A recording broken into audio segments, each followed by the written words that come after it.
নমস্কাৰ, স্বাগতম জনাইছোঁ আমাৰ ইউটিউব চেনেলৰ অন্য এটা ভিডিঅ'ৰ মাজলৈ। আজিৰ ভিডিঅ'টোত বিশেষকৈ আছাম পুলিচৰ ওপৰত হ'বলৈ গৈ আছে। আছাম পুলিচৰ এক্সাম কেতিয়াকৈ হ'ব বা ফিজিকেল টেষ্ট কেতিয়াকৈ হ'ব সেই সম্পৰ্কৰ বা সেইসমূহৰ ওপৰত আমি এই ভিডিঅ'ত আলোচনা কৰিম। গতিকে যোনসকলে প্ৰথমবাৰৰ বাবে চেনেলটোত আহিছে, প্লিজ চেনেলটো ছাবস্ক্ৰাইব কৰি ল'ব আৰু ভিডিঅ'টো যদি ভাল পায় এটা লাইক কৰি দিব আৰু লগতে বন্ধুবৰ্গৰ মাজত শ্বেয়াৰ কৰিব। আৰু যিহেতু আমি আৰু এটা 60টা ছাবস্ক্ৰাইবাৰ হ'বলৈ এতিয়া গৈ আছে আমাৰ, গতিকে 60 ছাবস্ক্ৰাইবাৰ যদি আপোনালোকে কৰি দিয়ে তেতিয়াহ'লে আমি নিশ্চয়কৈ ভাল পাম। গতিকে পলম নকৰি বলক আমি আজি ভিডিঅ'ৰ মাজলৈ যাওঁ। এতিয়া যিসকলে আছাম পুলিচৰ বাবে প্ৰিপেৰেশ্যন কৰি আছে বা তেওঁলোকে ফিজিকেল টেষ্টৰ বাবে দৌৰি আছে, লগতে ৰিটেন এক্সামৰ কাৰণে পঢ়ি আছে, তেওঁলোকে হয়তো এতিয়া দুধুৰ-মুধুৰ অৱস্থাত আছে যে এক্সামটো কেতিয়াকৈ সম্পূৰ্ণ হ'ব বা ফিজিকেল টেষ্ট কেতিয়া হ'ব সেই সম্পৰ্কত।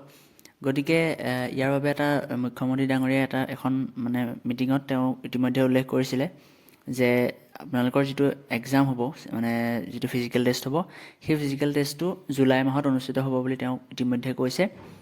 গতিকে এতিয়া যিহেতু আমি মাৰ্চ মাহটো গ'ল বুলিয়ে ক'ব পাৰি। এপ্ৰিল, মে', এতিয়া জুন, এই 3 মাহ আপোনালোকৰ ওচৰত সম্পূৰ্ণকৈ আছে। গতিকে আপোনালোকে নিশ্চয়কৈ এতিয়াৰ পৰা প্ৰিপেৰেশ্যন কৰি যাওক ভালদৰে। ৰিটেন টেষ্টৰ কাৰণে লগতে পঢ়ি যাওক আৰু লগতে দৌৰ আৰু জাপ যি আছে ফিজিকেল টেষ্টৰ কাৰণে সেইখিনিও সমানে চলাই ৰাখক। অকল কেৱল ৰিটেন টেষ্টৰ কাৰণে পঢ়ি থাকিলে নহ'ব বা ফিজিকেল টেষ্টৰ কাৰণে পঢ়ি থাকিলে নহ'ব, দুয়োটা সমানে চলাই নিবলৈ চেষ্টা কৰক। কিয়নো যেতিয়া ফিজিকেল টেষ্ট অনুষ্ঠিত হ'ব তাৰ পিছতে ৰিটেন টেষ্ট পতা হ'ব। গতিকে সেইকাৰণে কৈছোঁ, সোনকালে আপোনালোকে ভালদৰে যেনেদৰে ইতিমধ্যে বহুতে প্ৰিপেৰেশ্যন কৰিয়ে আছে আৰু লগতে যিসকলে এতিয়াৰ পৰা ষ্টাৰ্ট কৰিম বুলি ভাবিছে তেওঁলোকৰ বাবেও যথেষ্টখিনি এতিয়াও সময় আছে, 3 মাহ সময় আছে। গতিকে তেওঁলোকে এতিয়া আৰম্ভ কৰিলেও কোনো কথা নাই, কিন্তু এতিয়াৰ পৰা যিসকলে প্ৰিপেৰেশ্যন আগতীয়াকৈ কৰি আছে বা এতিয়াৰ পৰা যিসকলে কৰিছে, এনেদৰে আপোনালোকে যাতে প্ৰিপেৰেশ্যনটো কৰি যায়, তেতিয়া আপোনালোকে নিশ্চয়কৈ সফল হ'ব।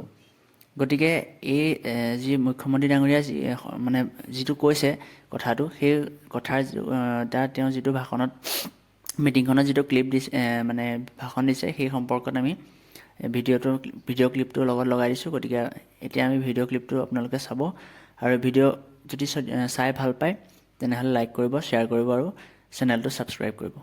গতিকে বলক এতিয়া ভিডিঅ'টো আমি চাওঁ। ষ্টেডিয়ামখন আমি দেখিছোঁ, জুলাই মাহত পুলিচৰ ইণ্টাৰভিউ হ'ব।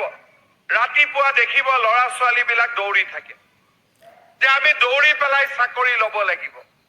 কোনেও কেশৱ মহন্ত